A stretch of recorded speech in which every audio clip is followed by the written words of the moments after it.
أعوذ بالله من الشيطان الرجيم. بسم الله الرحمن الرحيم. ألف لام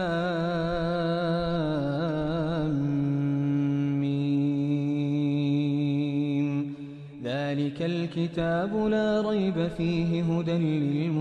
للمتقين الذين يؤمنون بالغيب ويقيمون الصلاة ومما رزقناهم ينفقون والذين يؤمنون بما أنزل إليك وما أنزل من قبلك وبالآخرة هم يوقنون أولئك على هدى من ربهم وأولئك هم المفلحون إن الذين كفروا سواء عليهم أأنذرتهم أم لم تنذرهم لا يؤمنون ختم الله على قلوبهم وعلى سمعهم وعلى أبصارهم غشاوة ولهم عذاب عظيم ومن الناس من يقول آمنا بالله وباليوم الآخر وما هم بمؤمنين يخادعون الله والذين آمنوا وما يخدعون إلا أنفسهم وما يشعرون في قلوبهم مرض فزادهم الله مرضا ولهم عذاب أليم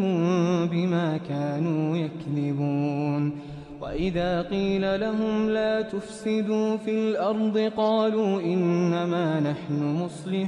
مصلحون ألا إنهم هم المفسدون ولكن لا يشعرون وإذا قيل لهم آمنوا كما آمن الناس قالوا أنؤمن كما آمن السفهاء ألا إنهم هم السفهاء ولكن لا يعلمون وإذا لقوا الذين آمنوا قالوا آمنا وإذا خلوا إلى شياطينهم قالوا إنا معكم إنما نحن مستهزئون الله يستهزئ بهم ويمدهم في طغيانهم يعمهون أولئك الذين اشتروا الضلالة بالهدى فما ربحت تجارتهم وما كانوا مهتدين مثلهم كمثل الذي استوقد نارا فلما أضاءت ما حوله ذهب الله بنورهم وتركهم في ظلمات لا يبصرون صم بكم عمي فهم لا يرجعون أو كصيب من السماء فيه ظلمات ورعد وبرق يجعلون أصابعهم في آذانهم من الصواعق حذر الموت والله محيط بالكافرين يكاد البرق يخطف أبصارهم كلما أضاء لهم مشوا فيه وإذا أظلم عليهم قاموا ولو شاء الله لذهب بسمعهم وأبصارهم إن الله على كل شيء قدير يا أيها الناس اعبدوا ربكم الذي خلقكم والذين من قبلكم لعلكم تتقون الذي جعل لكم الأرض فراشا والسماء بناء وأنزل من السماء ماء فأخرج به من الثمرات رزقا لكم فلا تجعلوا لله أندادا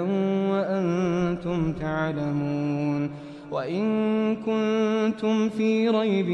مما نزلنا على عبدنا فأتوا بسورة من مثله وادعوا شهداءكم من دون الله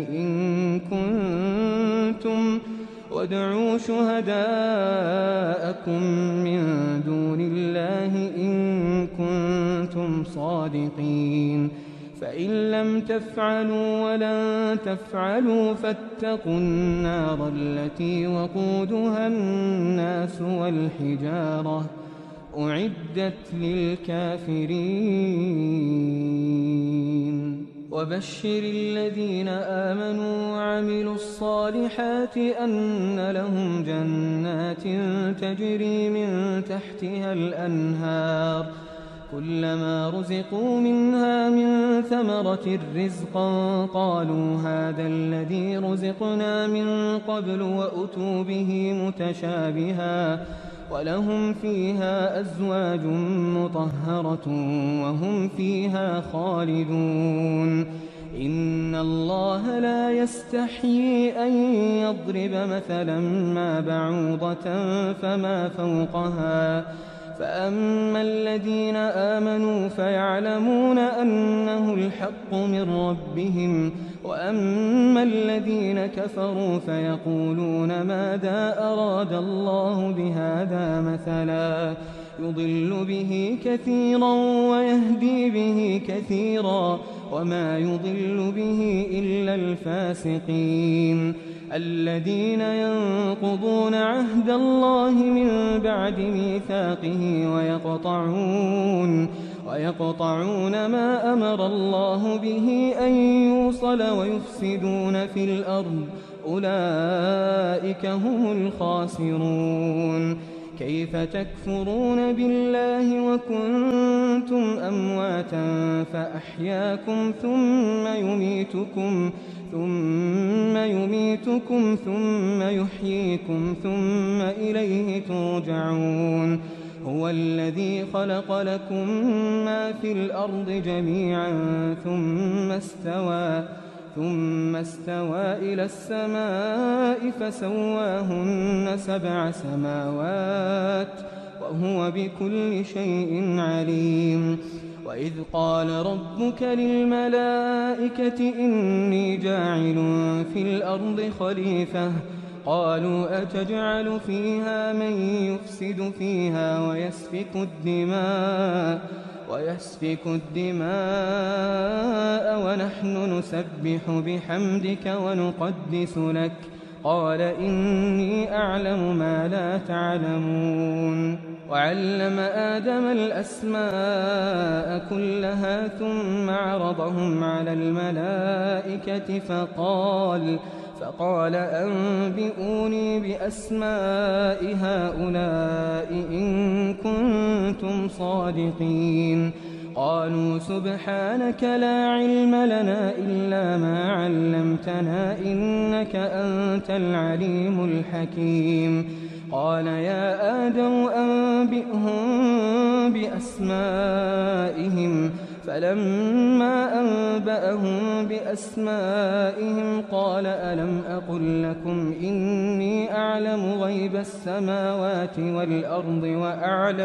وأعلم ما تبدون وما كنتم تكتمون وإذ قلنا للملائكة اسجدوا لآدم فسجدوا إلا إبليس أبى واستكبر وكان من الكافرين وقلنا يا آدم اسكن أنت وزوجك الجنة وكلا منها رغدا حيث شئتما ولا تقربا هذه الشجرة فتكونا من الظالمين فأزلهما الشيطان عنها فأخرجهما مما كانا فيه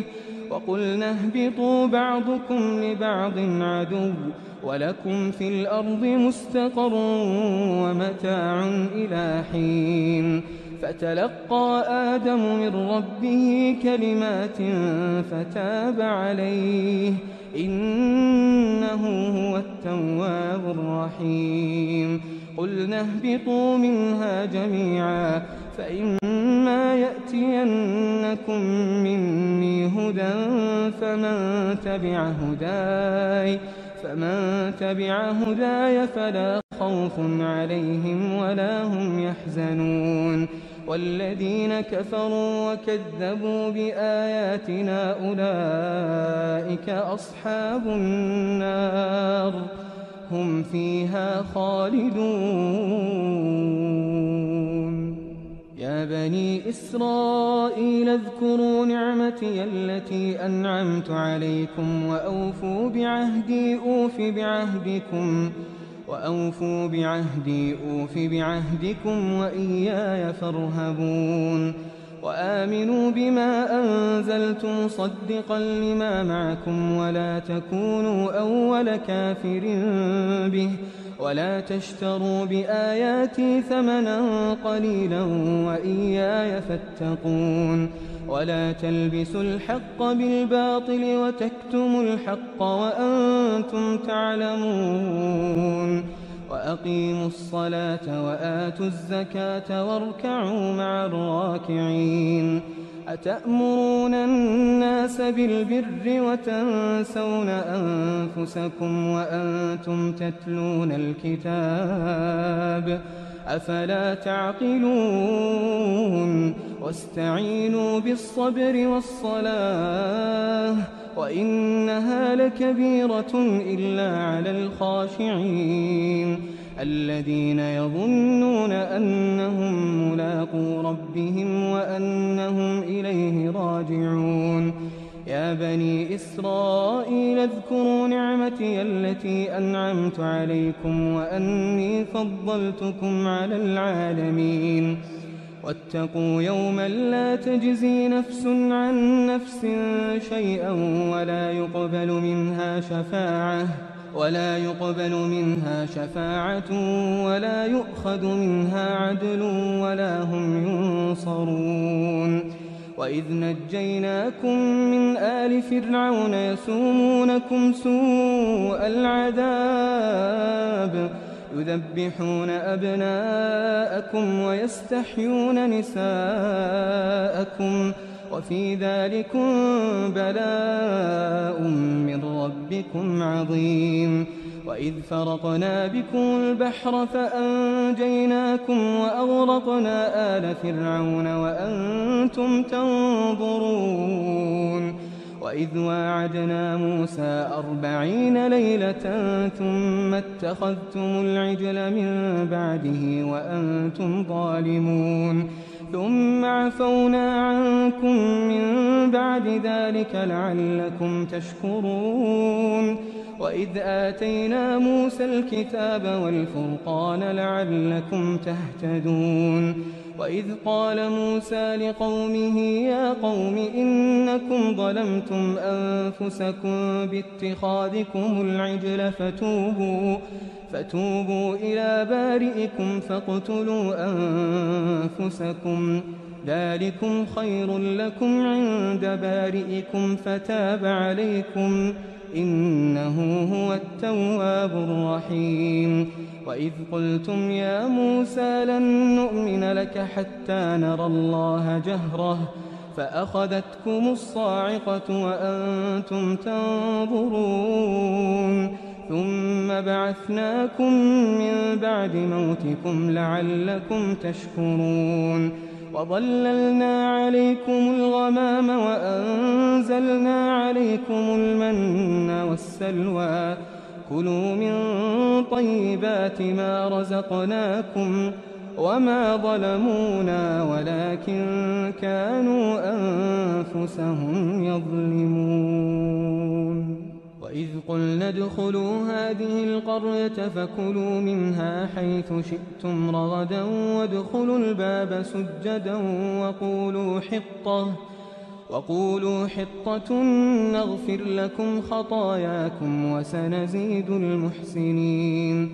فبدل الذين ظلموا قولا غير الذي قيل لهم فأنزلنا على الذين ظلموا رجزا من السماء بما كانوا يفسقون وإذ استسقى موسى لقومه فقلنا اضرب بعصاك الحجر فانفجرت منه 12 عينا قد علم كل أناس مشربهم كلوا واشربوا من رزق الله ولا تعثوا في الأرض مفسدين وإذ قلتم يا موسى لن نصبر على طعام واحد فادع لنا ربك يخرج لنا مما تنبت الأرض من بقلها وقثائها وفومها وعدسها وبصلها قال أتستبدلون الذي هو أدنى بالذي هو خير اهبطوا مصرا فإن لكم ما سألتم وضربت عليهم الذلة والمسكنة وباءوا بغضب من الله ذلك بأنهم كانوا يكفرون بآيات الله ويقتلون النبيين بغير الحق ذلك بما عصوا وكانوا يعتدون إن الذين آمنوا والذين هادوا والنصارى والصابئين من آمن بالله واليوم الآخر وعمل صالحا فلهم أجرهم عند ربهم ولا خوف عليهم ولا هم يحزنون وإذ أخذنا ميثاقكم ورفعنا فوقكم الطور خذوا ما آتيناكم بقوة واذكروا ما فيه لعلكم تتقون ثم توليتم من بعد ذلك فلولا فضل الله عليكم ورحمته لكنتم من الخاسرين ولقد علمتم الذين اعتدوا منكم في السبت فقلنا لهم كونوا قردة خاسئين فجعلناها نكالا لما بين يديها وما خلفها وموعظة للمتقين وإذ قال موسى لقومه إن الله يأمركم أن تذبحوا بقرة قالوا أتتخذنا هزوا قال أعوذ بالله أن أكون من الجاهلين قالوا ادع لنا ربك يبين لنا ما هي قال إنه يقول إنها بقرة لا فارض ولا بكر عوان بين ذلك فافعلوا ما تؤمرون قالوا ادع لنا ربك يبين لنا ما لونها قال إنه يقول إنها بقرة صفراء فاقع لونها تسر الناظرين قالوا ادع لنا ربك يبين لنا ما هي إن البقرة شابه علينا وإنا إن شاء الله لمهتدون قال إنه يقول إنها بقرة لا ذلول تثير الأرض ولا تسقي الحرث مسلمة لا شية فيها قالوا الآن جئت بالحق فذبحوها وما كادوا يفعلون وإذ قتلتم نفسا فادارأتم فيها والله مخرج ما كنتم تكتمون فقلنا اضربوه ببعضها كذلك يحيي الله الموتى ويريكم آياته لعلكم تعقلون ثم قست قلوبكم من بعد ذلك فهي كالحجارة أو أشد قسوة وإن من الحجارة لما يتفجر منه الأنهار وإن منها لما يشقق فيخرج منه الماء وإن منها لما يهبط من خشية الله وما الله بغافل عما تعملون أفتطمعون أن يؤمنوا لكم وقد كان فريق منهم يسمعون كلام الله ثم يحرفونه من بعد ما عقلوه وهم يعلمون وإذا لقوا الذين آمنوا قالوا آمنا وإذا خلا بعضهم إلى بعض قالوا أتحدثونهم بما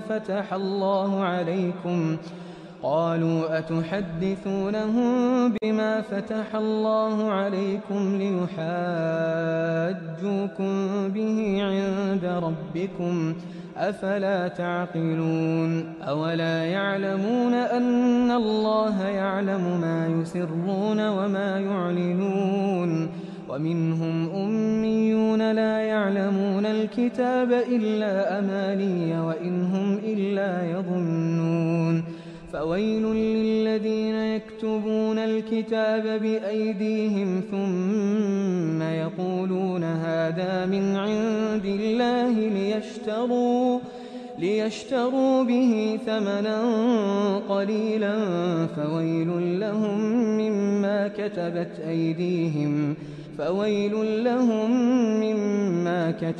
أيديهم وويل لهم مما يكسبون وقالوا لن تمسنا النار إلا أياما معدودة قل أتخذتم عند الله عهدا فلن يخلف الله عهده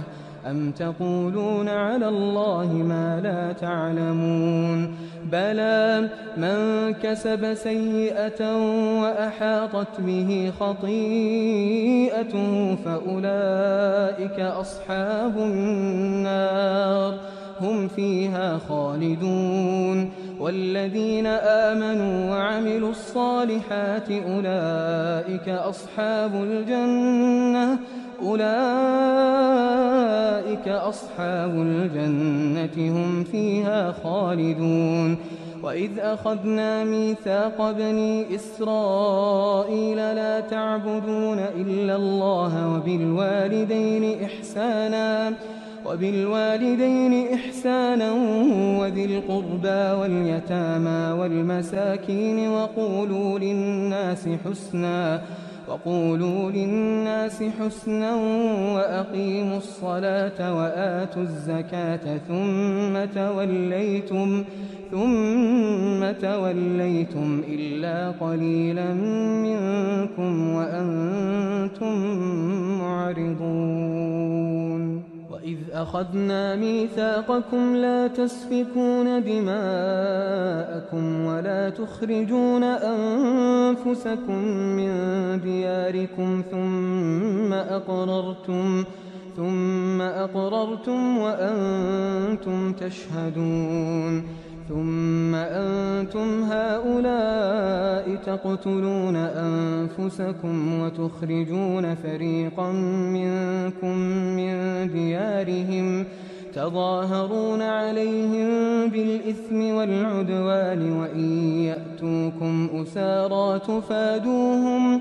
وهو محرم عليكم إخراجهم أفتؤمنون ببعض الكتاب وتكفرون ببعض فما جزاء من يفعل ذلك منكم إلا خزي في الحياة الدنيا ويوم القيامة يردون إلى أشد العذاب وما الله بغافل عما تعملون أولئك الذين اشتروا الحياة الدنيا بالآخرة فلا يخفف عنهم العذاب ولا هم ينصرون ولقد آتينا موسى الكتاب وقفينا من بعده بالرسل وآتينا عيسى ابن مريم البينات وأيدناه بروح القدس أفكلما جاءكم رسول بما لا تهوى أنفسكم استكبرتم ففريقا كذبتم وفريقا تقتلون وقالوا قلوبنا غلف بل لعنهم الله بكفرهم فقليلا ما يؤمنون ولما جاءهم كتاب من عند الله مصدق لما معهم وكانوا من قبل يستفتحون على الذين كفروا فلما جاءهم ما عرفوا كفروا به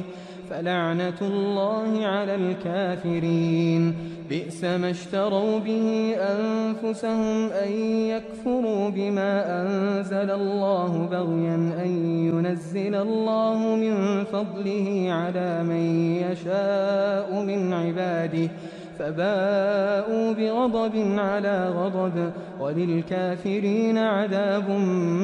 مهين. وإذا قيل لهم آمنوا بما أنزل الله قالوا نؤمن بما أنزل علينا ويكفرون بما وراءه وهو الحق مصدقا لما معهم قل فلم تقتلون أنبياء الله من قبل إن كنتم مؤمنين. ولقد جاءكم موسى بالبينات ثم اتخذتم العجل من بعده وأنتم ظالمون. وإذ أخذنا ميثاقكم ورفعنا فوقكم الطور خذوا ما آتيناكم بقوة واسمعوا قالوا سمعنا وعصينا وأشربوا في قلوبهم العجل بكفرهم قل بئس ما يأمركم به إيمانكم إن كنتم مؤمنين. قل إن كانت لكم الدار الآخرة عند الله خالصة من دون الناس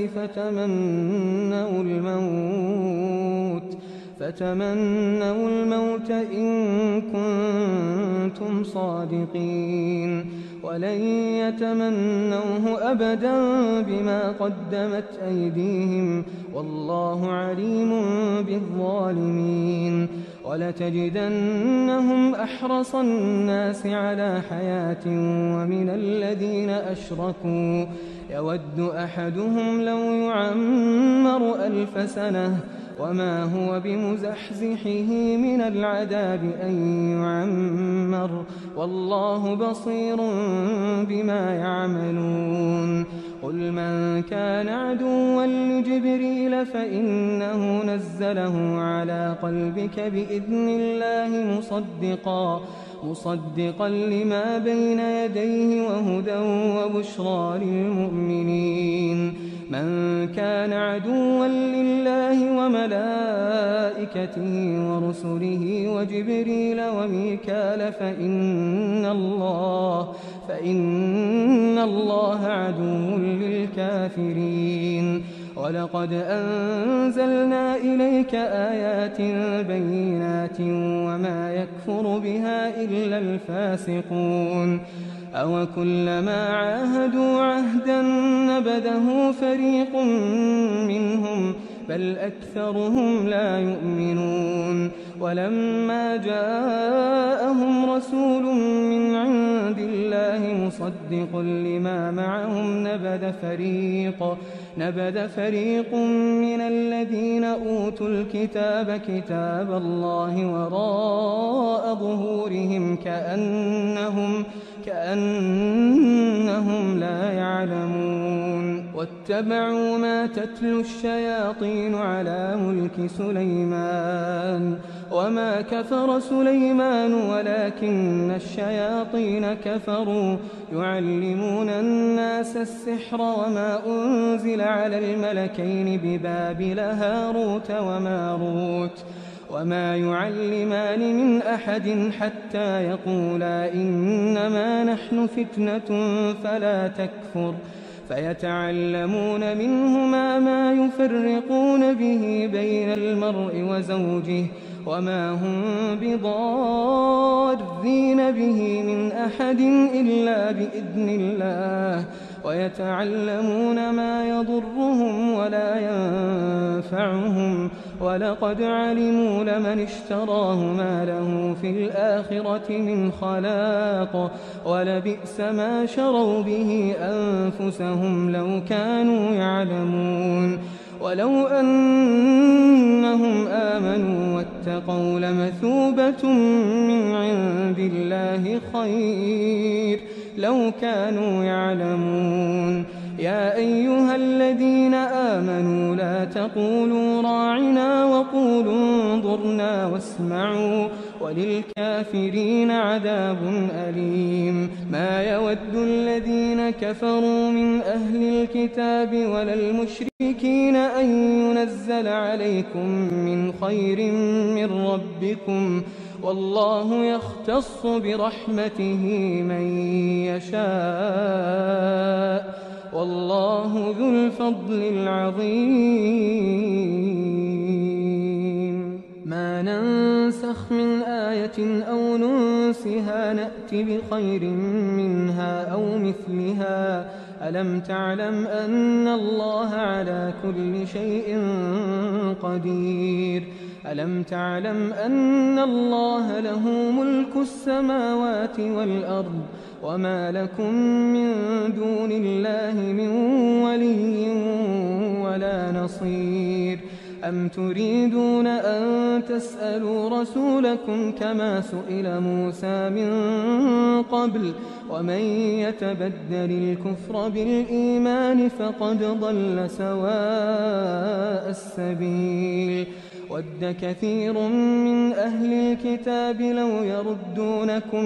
من بعد إيمانكم كفارا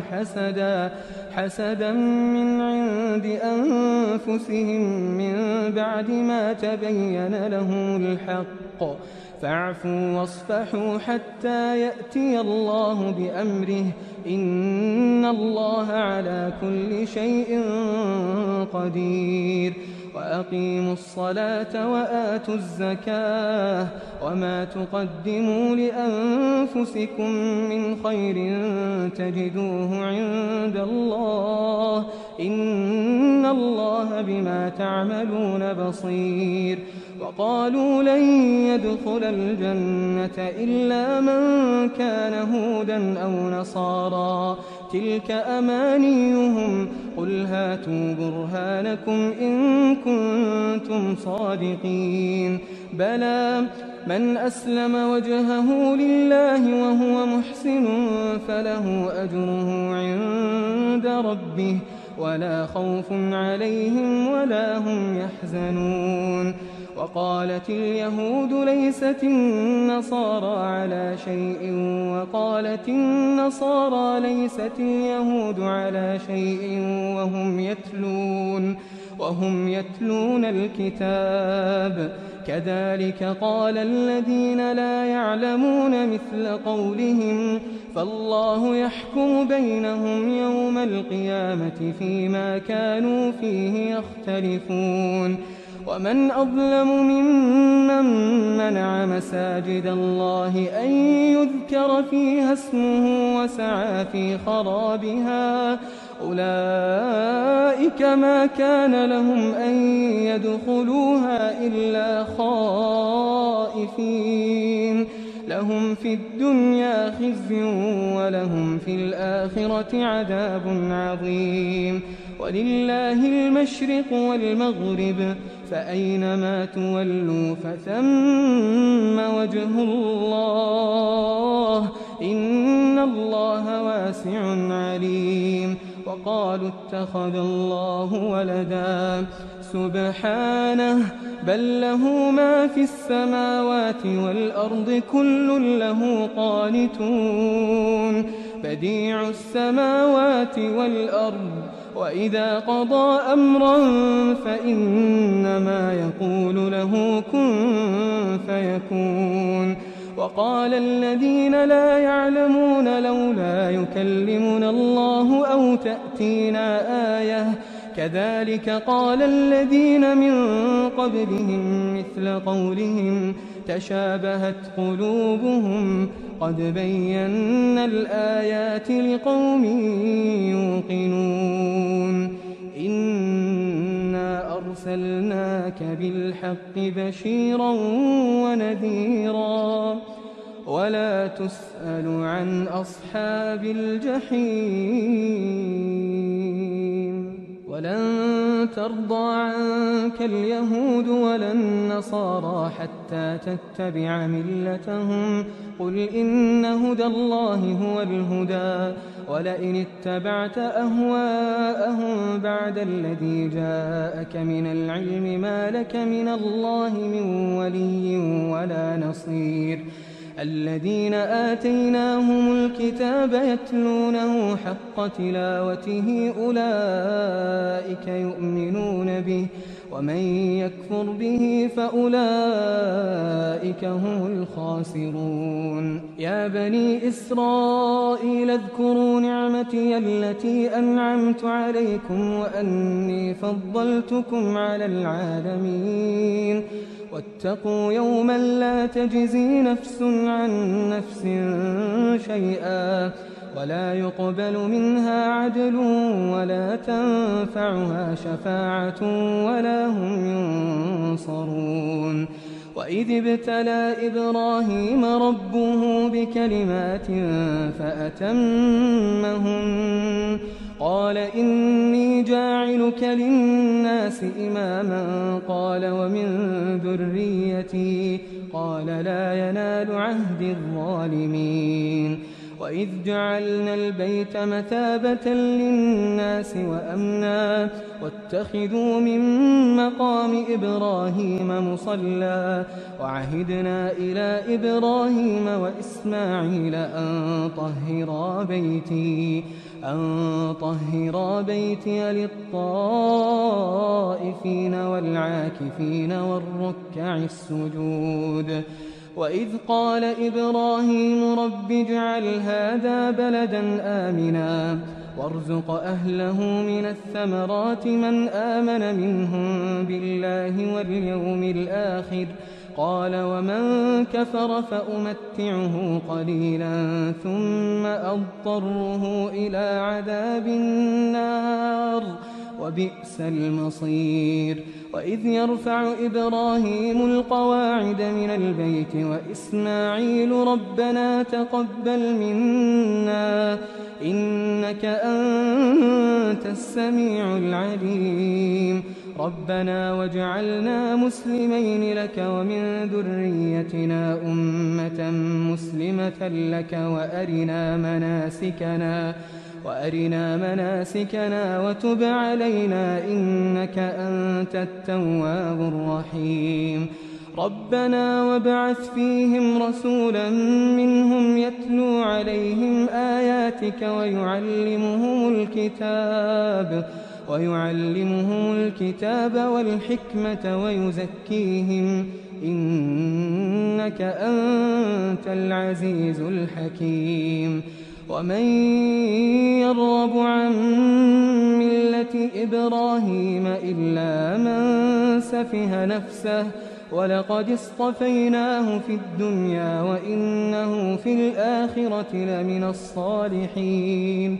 إذ قال له ربه أسلم قال أسلمت لرب العالمين ووصى بها إبراهيم بنيه ويعقوب يا بني إن الله اصطفى لكم الدين فلا تموتن إلا وأنتم مسلمون أم كنتم شهداء إذ حضر يعقوب الموت إذ قال لبنيه ما تعبدون من بعدي قالوا نعبد إلهك وإله آبائك إبراهيم وإسماعيل وإسحاق إلها واحدا ونحن له مسلمون تلك أمة قد خلت لها ما كسبت ولكم ما كسبتم ولا تسألون عما كانوا يعملون وقالوا كونوا هودا أو نصارى تهتدوا قل بل ملة إبراهيم حنيفا وما كان من المشركين قولوا آمنا بالله وما أنزل إلينا وما أنزل إلى إبراهيم وما أنزل إلى إبراهيم وإسماعيل وإسحاق ويعقوب والأسباط وما أوتي موسى وعيسى وما أوتي النبيون من ربهم لا نفرق بين أحد منهم ونحن له مسلمون فإن آمنوا بمثل ما آمنتم به فقد اهتدوا وإن تولوا فإنما هم في شقاق فسيكفيكهم الله وهو السميع العليم صبغة الله ومن أحسن من الله صبغة ونحن له عابدون قل أتحاجوننا في الله وهو ربنا وربكم ولنا أعمالنا ولكم أعمالكم ونحن له مخلصون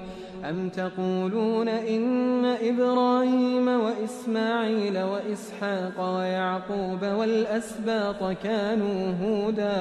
كانوا هودا أو نصارى قل أأنتم أعلم أم الله ومن أظلم ممن كتم شهادة عنده من الله وما الله بغافل عما تعملون تلك أمة قد خلت لها ما كسبت ولكم ما كسبتم ولا تسألون عما كانوا يعملون سيقول السفهاء من الناس ما ولاهم عن قبلتهم التي كانوا عليها قل لله المشرق والمغرب يهدي من يشاء إلى صراط مستقيم وكذلك جعلناكم أمة وسطا لتكونوا شهداء على الناس ويكون الرسول عليكم شهيدا وما جعلنا القبلة التي كنت عليها إلا لنعلم من يتبع الرسول ممن ينقلب على عقبيه وإن كانت لكبيرة إلا على الذين هدى الله وما كان الله ليضيع إيمانكم إن الله بالناس لرؤوف رحيم قد نرى تقلب وجهك في السماء فلنولينك قبلة ترضاها فول وجهك شطر المسجد الحرام وحيث ما كنتم فولوا وجوهكم شطره وإن الذين أوتوا الكتاب ليعلمون أنه الحق من ربهم وما الله بغافل عما يعملون ولئن أتيت الذين أوتوا الكتاب بكل آية ما تبعوا قبلتك وما أنت بتابع قبلتهم وما بعضهم بتابع قبلة بعض ولئن اتبعت أهواءهم من بعد ما جاءك من العلم إنك إذا لمن الظالمين الذين آتيناهم الكتاب يعرفونه كما يعرفون أبناءهم وإن فريقا منهم ليكتمون الحق وهم يعلمون الحق من ربك فلا تكونن من الممترين ولكل وجهة هو موليها فاستبقوا الخيرات أينما تكونوا يأت بكم الله جميعا إن الله على كل شيء قدير ومن حيث خرجت فول وجهك شطر المسجد الحرام وإنه للحق من ربك وما الله بغافل عما تعملون ومن حيث خرجت فول وجهك شطر المسجد الحرام وحيث ما كنتم فولوا وجوهكم شطره لئلا يكون للناس عليكم حجة إلا الذين ظلموا منهم فلا تخشوهم واخشوني ولأتم نعمتي عليكم ولعلكم تهتدون كما أرسلنا فيكم رسولا منكم يتلو عليكم آياتنا ويزكيكم ويعلمكم الكتاب والحكمة ويعلمكم ما لم تكونوا تعلمون فاذكروني أذكركم واشكروا لي ولا تكفرون يا أيها الذين آمنوا استعينوا بالصبر والصلاة إن الله مع الصابرين ولا تقولوا لمن يقتل في سبيل الله أموات بل أحياء ولكن لا تشعرون ولنبلونكم بشيء من الخوف والجوع ونقص من الأموال والأنفس والثمرات وبشر الصابرين الذين إذا أصابتهم مصيبة قالوا إنا لله وإنا إليه راجعون أولئك عليهم صلوات من ربهم ورحمة وأولئك هم المهتدون إن الصفا والمروة من شعائر الله فمن حج البيت أو اعتمر فلا جناح عليه أن يطوف بهما ومن تطوع خيرا فإن الله شاكر عليم إن الذين يكتمون ما أنزلنا من البينات والهدى من بعد ما بيناه للناس في الكتاب أولئك يلعنهم الله ويلعنهم اللاعنون إلا الذين تابوا وأصلحوا وبينوا فأولئك أتوب عليهم وأنا التواب الرحيم إن الذين كفروا وماتوا وهم كفار أولئك عليهم لعنة الله والملائكة والناس أجمعين خالدين فيها لا يخفف عنهم العذاب ولا هم ينظرون وإلهكم إله واحد لا إله إلا هو الرحمن الرحيم إن في خلق السماوات والأرض واختلاف الليل والنهار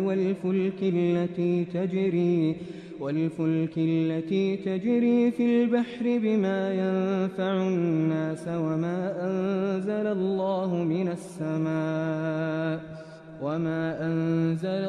من السماء من ماء فأحيا به الأرض بعد موتها وبث فيها من كل دابة وتصريف الرياح والسحاب المسخر بين السماء والأرض لآيات لقوم يعقلون ومن الناس من يتخذ من دون الله أندادا يحبونهم كحب الله والذين آمنوا أشد حبا لله ولو يرى الذين ظلموا إذ يرون العذاب أن القوة لله جميعا وأن الله شديد العذاب إذ تبرأ الذين اتبعوا من الذين اتبعوا ورأوا العذاب وتقطعت بهم الأسباب وقال الذين اتبعوا لو أن لنا كرة فنتبرأ منهم كما تبرؤوا منا كذلك يريهم الله أعمالهم حسرات عليهم وما هم بخارجين من النار. يا أيها الناس كلوا مما في الأرض حلالا طيبا ولا تتبعوا خطوات الشيطان إنه لكم عدو مبين. إنما يأمركم بالسوء والفحشاء وأن تقولوا على الله ما لا تعلمون. وإذا قيل لهم اتبعوا ما أنزل الله قالوا بل نتبع ما ألفينا عليه آباءنا أولو كان آباؤهم لا يعقلون شيئا ولا يهتدون. ومثل الذين كفروا كمثل الذي ينعق بما لا يسمع إلا دعاء ونداء صم بكم عمي فهم لا يعقلون. يا أيها الذين آمنوا كلوا من طيبات ما رزقناكم واشكروا لله إن كنتم إياه تعبدون. إنما حرم عليكم الميتة والدم ولحم الخنزير وما أهل به لغير الله فمن اضطر غير باغ ولا عاد فلا إثم عليه إن الله غفور رحيم. إن الذين يكتمون ما أنزل الله من الكتاب ويشترون به ثمنا قليلا أولئك ما يأكلون في بطونهم إلا النار ولا يكلمهم الله يوم القيامة ولا يزكيهم ولهم عذاب أليم. أولئك الذين اشتروا الضلالة بالهدى والعذاب بالمغفرة فما أصبرهم على النار. ذلك بأن الله نزل الكتاب بالحق وإن الذين اختلفوا في الكتاب لفي شقاق بعيد. ليس البر أن تولوا وجوهكم قبل المشرق والمغرب ولكن البر من آمن بالله واليوم الآخر والملائكة والكتاب والنبيين وآتى المال على حبه ذوي القربى واليتامى والمساكين وابن السبيل والسائلين وفي الرقاب وأقام الصلاة وآتى الزكاة والموفون بعهدهم إذا عاهدوا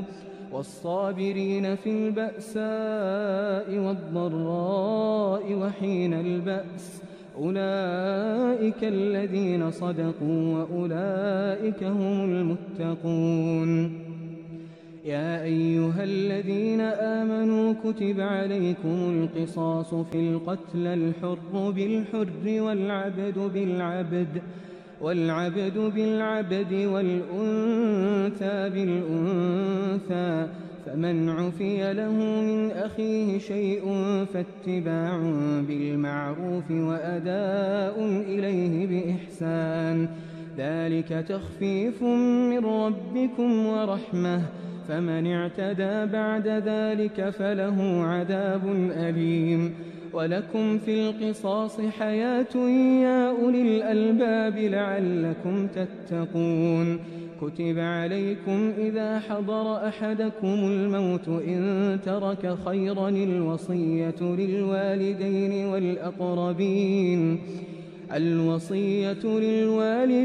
والأقربين بالمعروف حقا على المتقين. فمن بدله بعدما سمعه فإنما إثمه على الذين يبدلونه إن الله سميع عليم. فمن خاف من موص جنفا أو إثما فأصلح بينهم فلا إثم عليه إن الله غفور رحيم. يا أيها الذين آمنوا كتب عليكم الصيام كما كتب على الذين من قبلكم لعلكم تتقون أياما معدودات فمن كان منكم مريضا أو على سفر فعدة من أيام أخر وعلى الذين يطيقونه فدية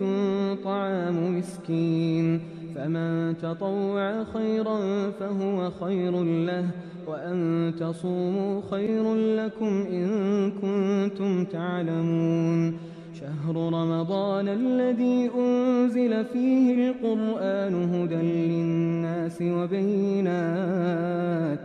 وبينات من الهدى والفرقان فمن شهد منكم الشهر فليصمه ومن كان مريضا أو على سفر فعدة من أيام أخر يريد الله بكم اليسر ولا يريد بكم العسر ولتكملوا العدة ولتكبروا الله على ما هداكم ولعلكم تشكرون. وإذا سألك عبادي عني فإني قريب أجيب دعوة الداع إذا دعان فليستجيبوا لي وليؤمنوا بي لعلهم يرشدون. أحل لكم ليلة الصيام الرفث إلى نسائكم هن لباس لكم وأنتم لباس لهن علم الله أنكم كنتم تختانون أنفسكم فتاب عليكم وعفى عنكم فالآن باشروهن وابتغوا ما كتب الله لكم وكلوا واشربوا حتى يتبين لكم الخيط الأبيض من الخيط الأسود من الفجر ثم أتموا الصيام إلى الليل ولا تباشروهن وأنتم عاكفون في المساجد تلك حدود الله فلا تقربوها كذلك يبين الله آياته للناس لعلهم يتقون. ولا تأكلوا أموالكم بينكم بالباطل وتدلوا بها إلى الحكام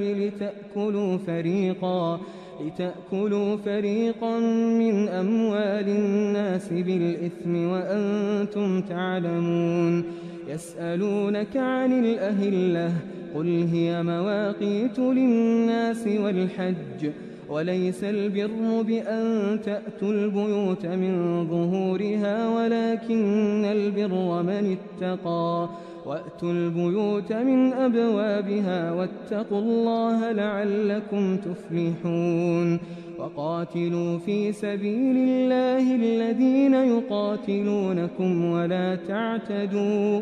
إن الله لا يحب المعتدين.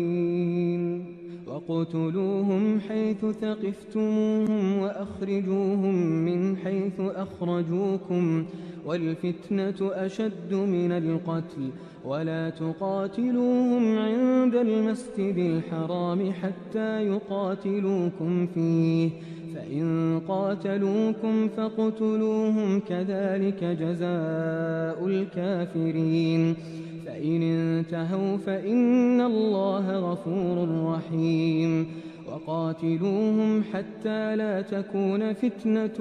ويكون الدين لله فإن انتهوا فلا عدوان إلا على الظالمين. الشهر الحرام بالشهر الحرام والحرمات قصاص فمن اعتدى عليكم فاعتدوا عليه بمثل ما اعتدى عليكم واتقوا الله واعلموا أن الله مع المتقين وأنفقوا في سبيل الله ولا تلقوا بأيديكم إلى التهلكة وأحسنوا إن الله يحب المحسنين وأتموا الحج والعمرة لله فإن أحصرتم فما استيسر من الهدي ولا تحلقوا رؤوسكم حتى يبلغ الهدي محله فمن كان منكم مريضا أو به أذى من رأسه ففدية من صيام أو صدقة أو نسك فإذا أمنتم فمن تمتع بالعمرة إلى الحج فما استيسر من الهدي فمن لم يجد فصيام 3 أيام في الحج و7 إذا رجعتم تلك 10 كاملة ذلك لمن لم يكن أهله حاضر المسجد الحرام واتقوا الله واعلموا أن الله شديد العقاب الحج أشهر معلومات فمن فرض فيهن الحج فلا رفث ولا فسوق ولا جدال في الحج وما تفعلوا من خير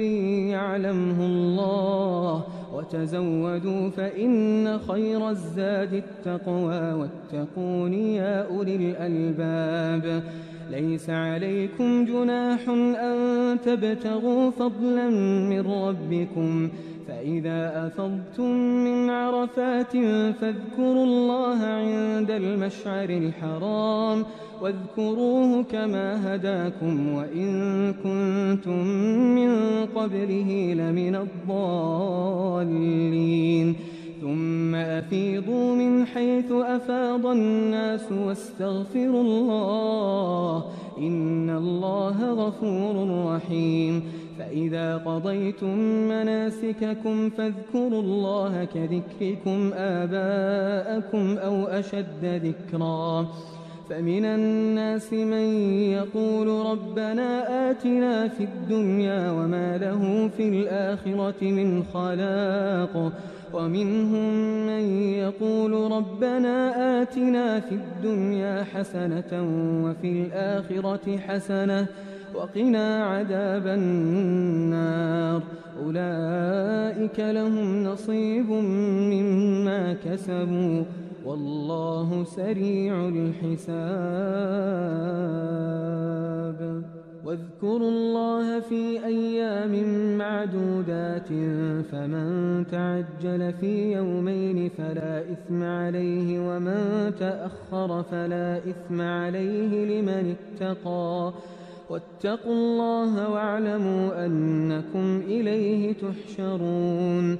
ومن الناس من يعجبك قوله في الحياة الدنيا ويشهد الله على ما في قلبه وهو ألد الخصام وإذا تولى سعى في الأرض ليفسد فيها ويهلك الحرث والنسل والله لا يحب الفساد وإذا قيل له اتق الله أخذته العزة بالإثم فحسبه جهنم ولبئس المهاد ومن الناس من يشري نفسه ابتغاء مرضات الله والله رؤوف بالعباد يا أيها الذين آمنوا ادخلوا في السلم كافة ولا تتبعوا خطوات الشيطان إنه لكم عدو مبين فإن زللتم من بعد ما جاءتكم البينات فاعلموا أن الله عزيز حكيم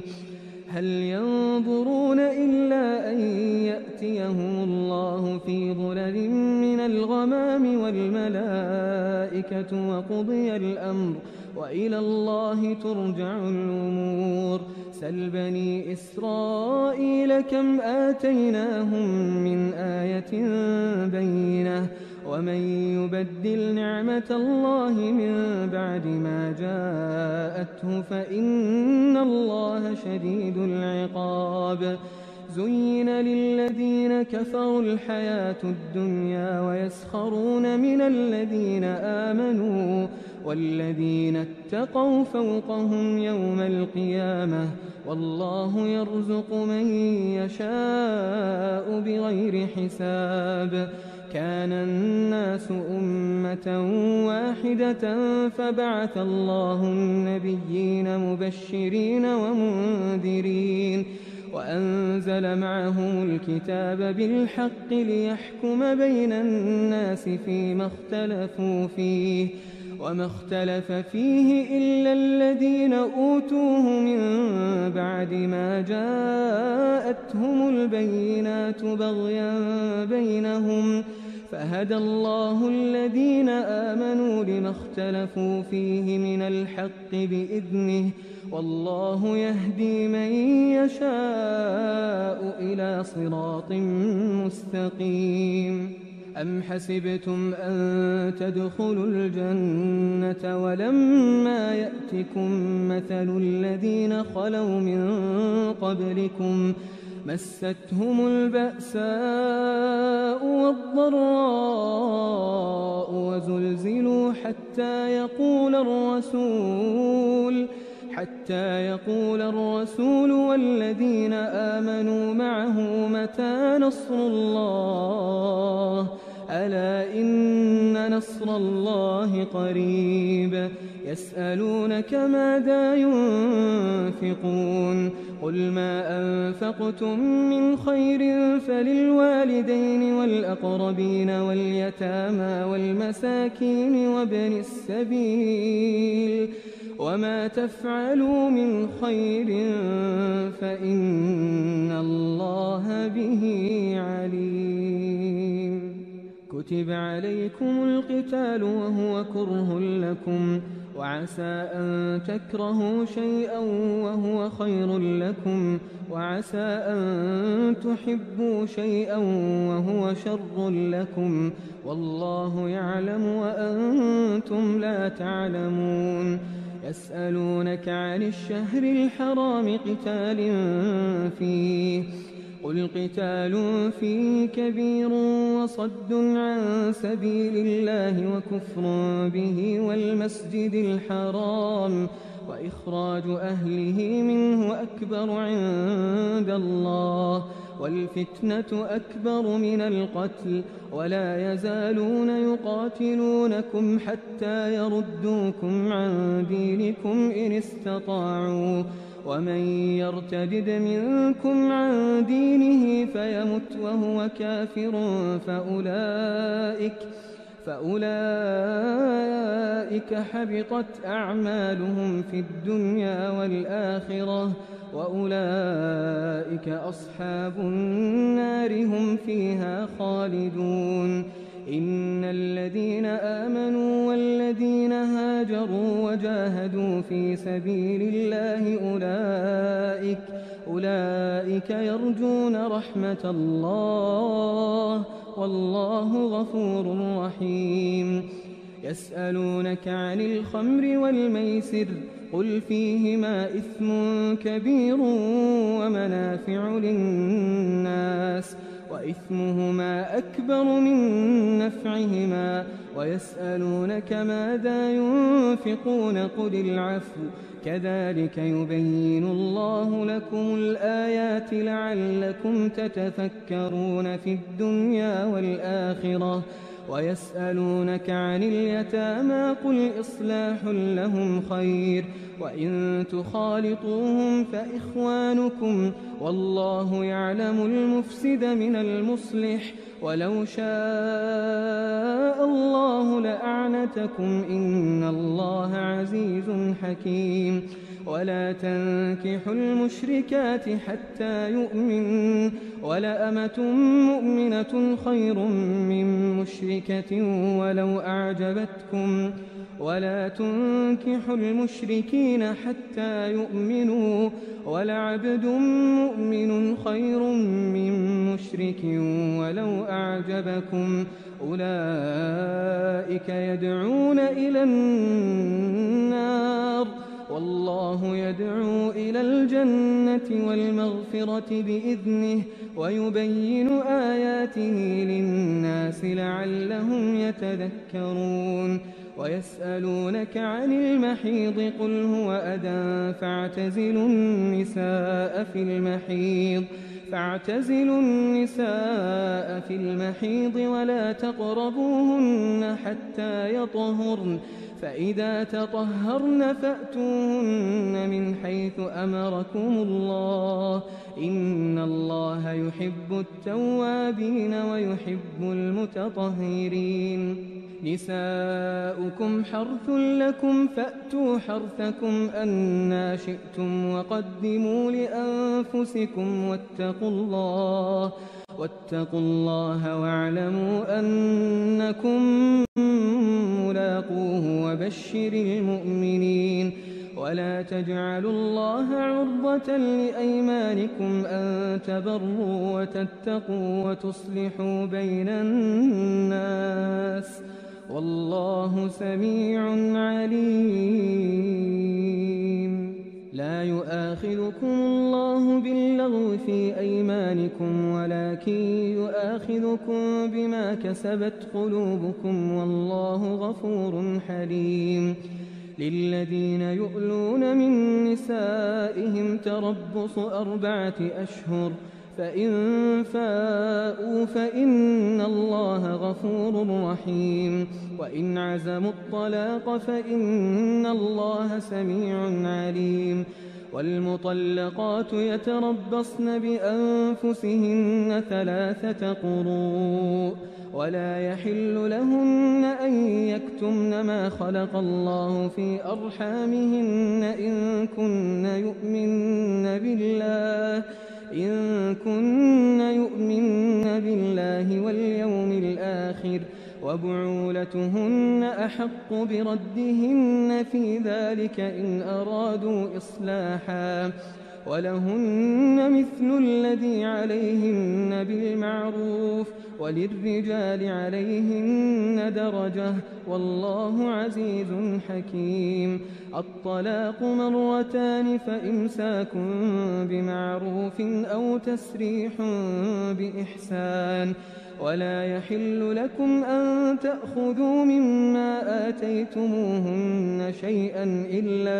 إلا أن يخافا ألا يقيما حدود الله فإن خفتم ألا يقيما حدود الله فلا جناح عليهما فيما افتدت به تلك حدود الله فلا تعتدوها ومن يتعد حدود الله فأولئك هم الظالمون فإن طلقها فلا تحل له من بعد حتى تنكح زوجا غيره فإن طلقها فلا جناح عليهما أن يتراجعا إن ظنا أن يقيما حدود الله وتلك حدود الله يبينها لقوم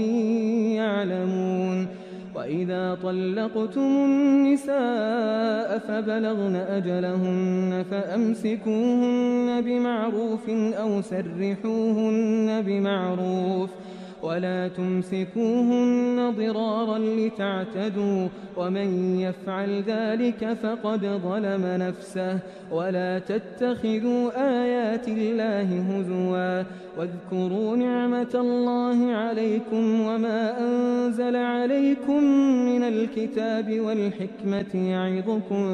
به واتقوا الله واعلموا أن الله بكل شيء عليم وإذا طلقتم النساء فبلغن أجلهن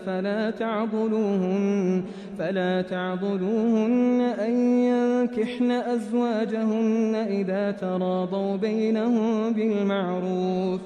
ذلك يوعظ به من كان منكم يؤمن بالله واليوم الآخر، ذلكم أزكى لكم وأطهر، والله يعلم وأنتم لا تعلمون. والوالدات يرضعن أولادهن حولين كاملين لمن أراد أن يتم الرضاعة، وعلى المولود له رزقهن وكسوتهن بالمعروف، لا تكلف نفس إلا وسعها، لا تضار والدة بولدها ولا مولود له بولده، وعلى الوارث مثل ذلك، فإن أرادا فصالا عن تراض منهما وتشاور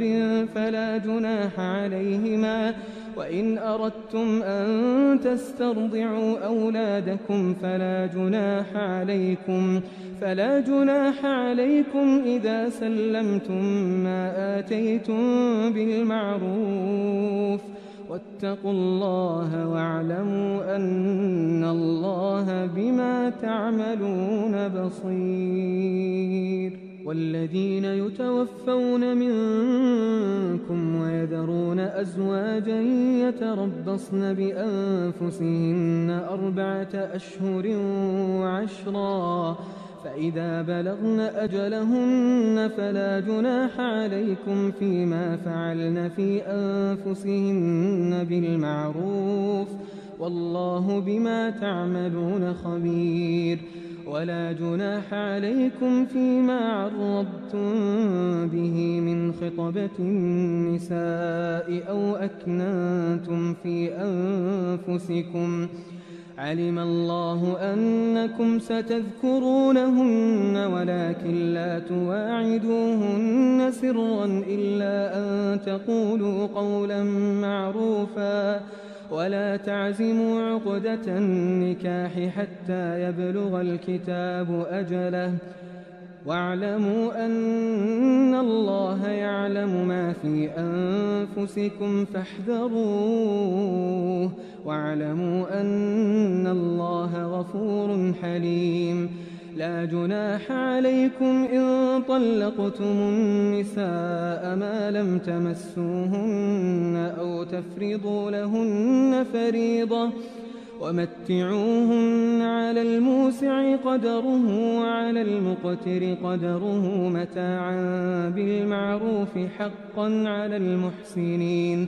وإن طلقتموهن من قبل أن تمسوهن وقد فرضتم لهن فريضة فنصف ما فرضتم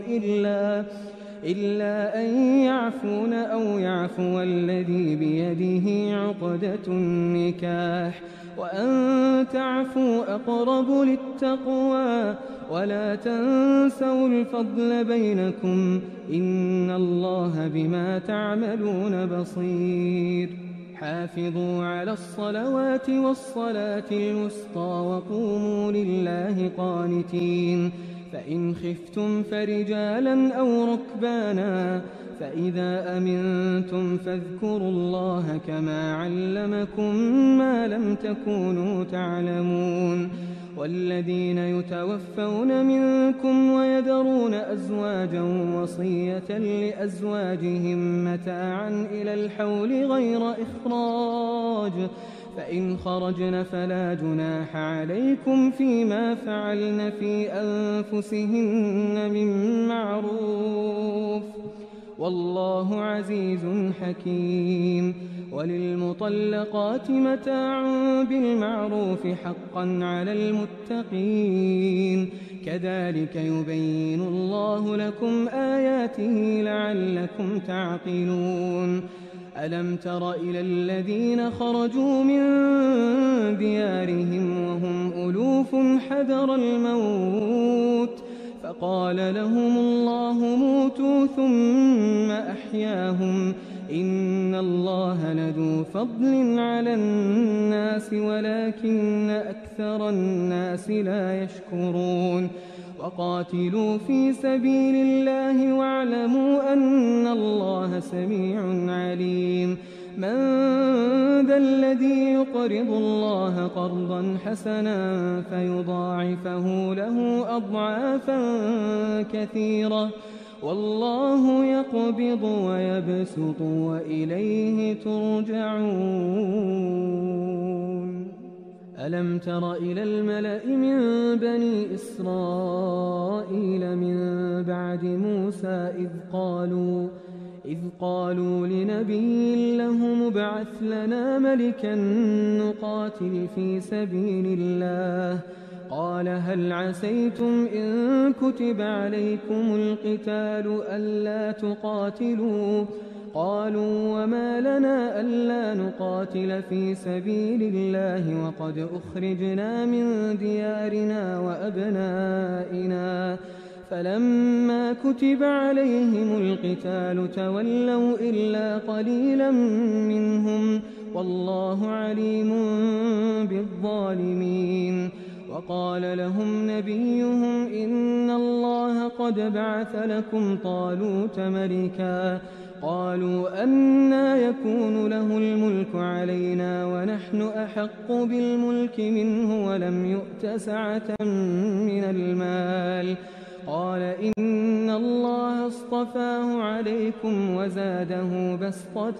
في العلم والجسم والله يؤتي ملكه من يشاء والله واسع عليم وقال لهم نبيهم إن آية ملكه أن يأتيكم التابوت فيه سكينة من ربكم وبقية مما ترك آل موسى وآل هارون تحمله الملائكة إن في ذلك لآية لكم إن كنتم مؤمنين فلما فصل طالوت بالجنود قال إن الله مبتليكم بنهر فمن شرب منه فليس مني ومن لم يطعمه فإنه مني إلا من اغترف غرفة بيده فشربوا منه إلا قليلا منهم فلما جاوزه هو والذين آمنوا معه قالوا لا طاقة لنا اليوم بجالوت وجنوده قال الذين يظنون أنهم ملاقوا الله كم من فئة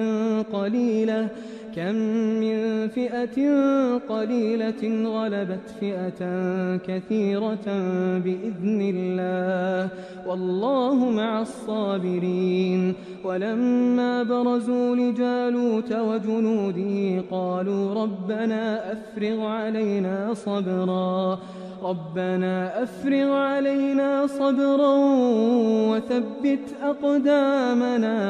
وثبت أقدامنا وانصرنا على القوم الكافرين فهزموهم بإذن الله وقتل داود جالوت وآتاه الله الملك والحكمة وعلمه مما يشاء ولولا دفع الله الناس بعضهم ببعض لفسدت الأرض ولكن الله ذو فضل على العالمين تلك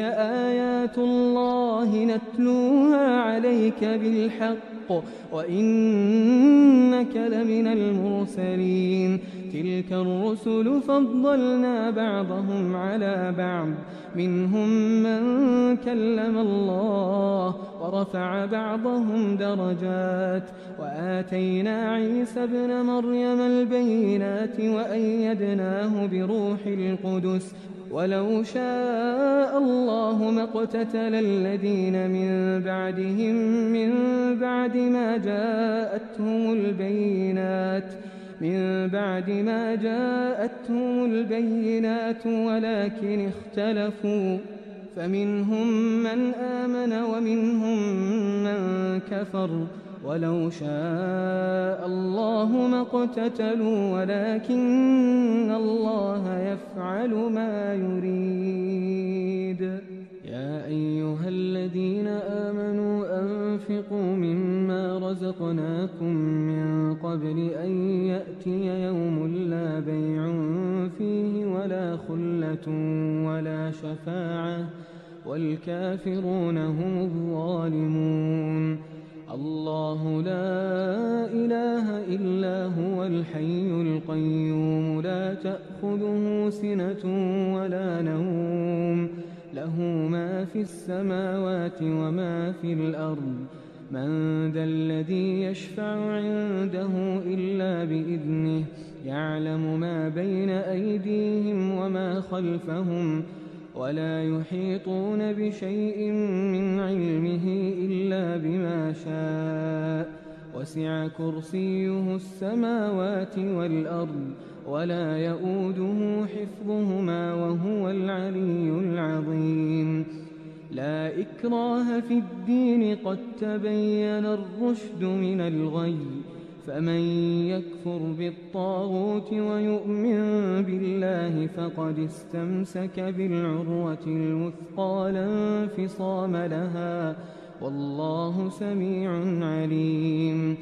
الله ولي الذين آمنوا يخرجهم من الظلمات إلى النور والذين كفروا أولياؤهم الطاغوت يخرجونهم من النور إلى الظلمات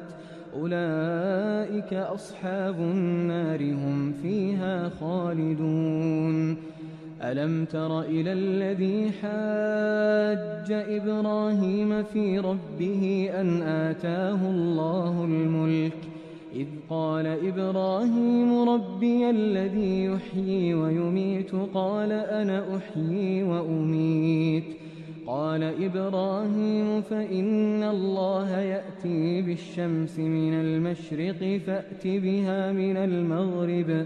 فبهت الذي كفر والله لا يهدي القوم الظالمين.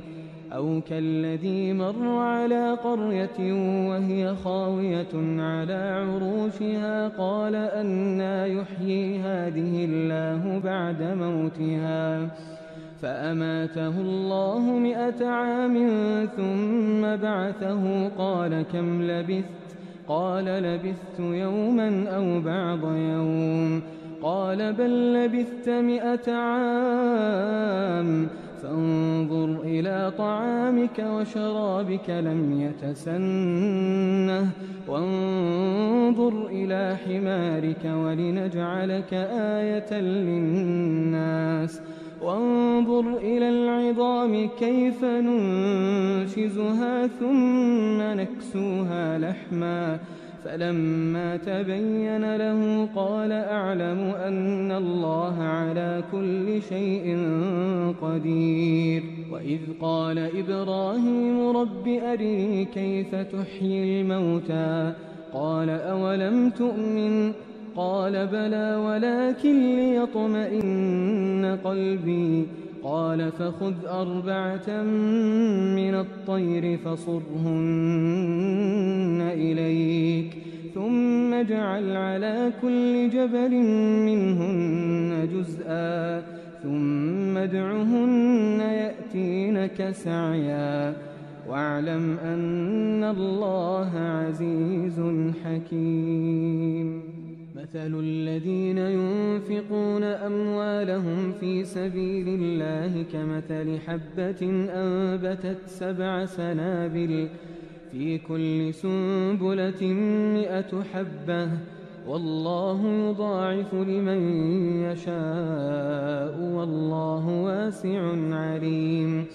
الذين ينفقون أموالهم في سبيل الله ثم لا يتبعون ما أنفقوا منا ولا أذى لهم أجرهم عند ربهم ولا خوف عليهم ولا هم يحزنون قول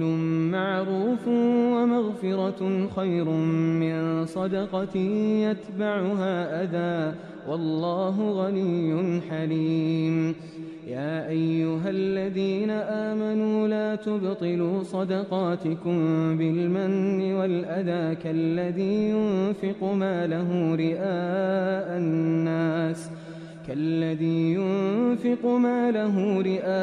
الناس ولا يؤمن بالله واليوم الآخر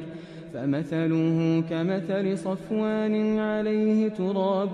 فأصابه وابل فتركه صلدا لا يقدرون على شيء مما كسبوا والله لا يهدي القوم الكافرين ومثل الذين ينفقون أموالهم ابتغاء مرضات الله وتثبيتا من أنفسهم كمثل جنة بربوة أصابها وابل فآتت أكلها ضعفين فإن لم يصبها وابل فطل والله بما تعملون بصير أيود أحدكم أن تكون له جنة من نخيل وأعناب تجري من تحتها الأنهار له فيها من كل الثمرات وأصابه الكبر وله ذرية ضعفاء فأصابها إعصار فيه نار فاحترقت كذلك يبين الله لكم الآيات لعلكم تتفكرون يا أيها الذين آمنوا أنفقوا من طيبات ما كسبتم ومما أخرجنا لكم من الأرض ولا تيمموا الخبيث منه تنفقون ولستم بآخذيه إلا أن تغمضوا فيه واعلموا أن الله غني حميد الشيطان يعدكم الفقر ويأمركم بالفحشاء والله يعدكم مغفرة منه وفضلا والله واسع عليم يؤتي الحكمة من يشاء ومن يؤت الحكمة فقد أوتي خيرا كثيرا وما يذكر إلا أولو الألباب وما أنفقتم من نفقة أو نذرتم من نذر فإن الله يعلمه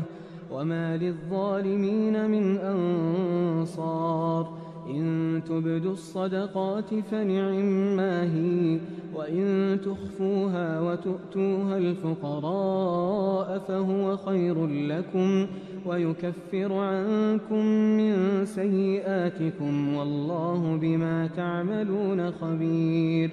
ليس عليك هداهم ولكن الله يهدي من يشاء وما تنفقوا من خير فلأنفسكم وما تنفقون إلا ابتغاء وجه الله وما تنفقوا من خير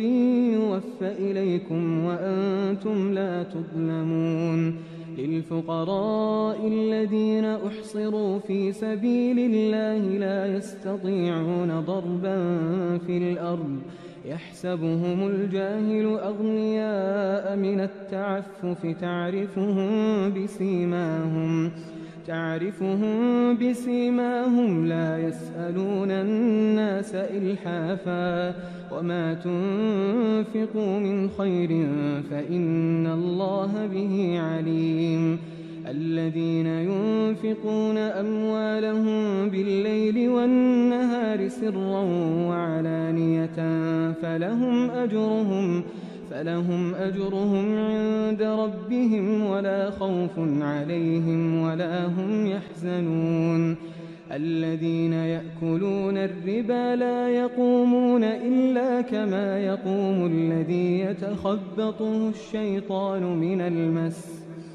ذلك بأنهم قالوا إنما البيع مثل الربا وأحل الله البيع وحرم الربا. فمن جاءه موعظة من ربه فانتهى فله ما سلف وأمره إلى الله، ومن عاد فأولئك أصحاب النار هم فيها خالدون. يمحق الله الربا ويربي الصدقات والله لا يحب كل كفار أثيم. إن الذين آمنوا وعملوا الصالحات وأقاموا الصلاة وآتوا الزكاة لهم أجرهم عند ربهم ولا خوف عليهم ولا هم يحزنون. يا أيها الذين آمنوا اتقوا الله وذروا ما بقي من الربا إن كنتم مؤمنين، فإن لم تفعلوا فأذنوا بحرب من الله ورسوله، وإن تبتم فلكم رؤوس أموالكم لا تظلمون ولا تظلمون. وإن كان ذو عسرة فنظرة إلى ميسرة، وأن تصدقوا خير لكم إن كنتم تعلمون. واتقوا يوما ترجعون فيه إلى الله ثم توفى كل نفس ما كسبت وهم لا يظلمون. يا أيها الذين آمنوا إذا تداينتم بدين إلى أجل مسمى فاكتبوه، وليكتب بينكم كاتب بالعدل ولا يأب كاتب أن يكتب كما علمه الله، فليكتب وليملل الذي عليه الحق وليتق الله ربه ولا يبخس منه شيئا. فإن كان الذي عليه الحق سفيها أو ضعيفا أو لا يستطيع أن يمل فليملل وليه بالعدل، واستشهدوا شهيدين من رجالكم فإن لم يكونا رجلين فرجل وامرأتان ممن ترضون من الشهداء أن تضل إحداهما فتذكر إحداهما الأخرى، ولا يأبى الشهداء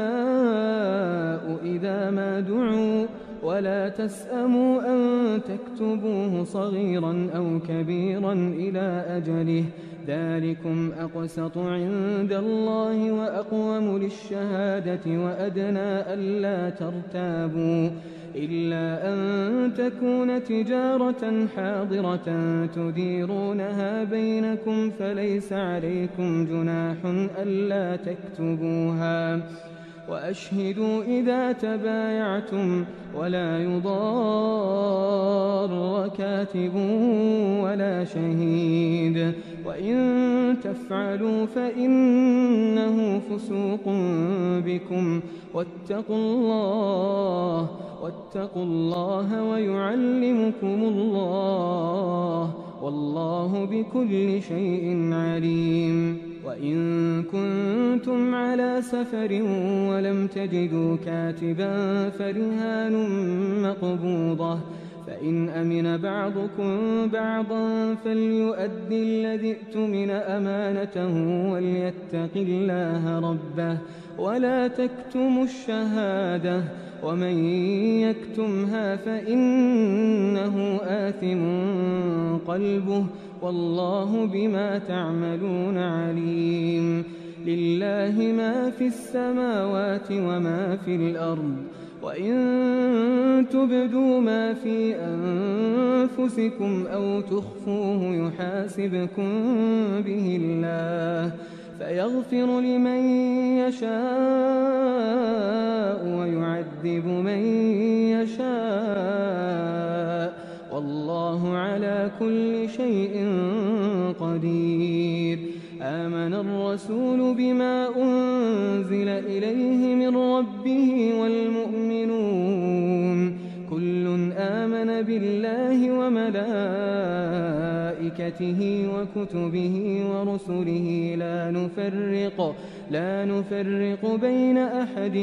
من رسله وقالوا سمعنا وأطعنا غفرانك ربنا وإليك المصير. لا يكلف الله نفسا إلا وسعها لها ما كسبت وعليها ما اكتسبت ربنا لا تؤاخذنا إن نسينا أو أخطأنا ربنا ولا تحمل علينا إصرا كما حملته على الذين من قبلنا ربنا ولا تحملنا ما لا طاقة لنا به واعف عنا واغفر لنا وارحمنا أنت مولانا فانصرنا على القوم الكافرين.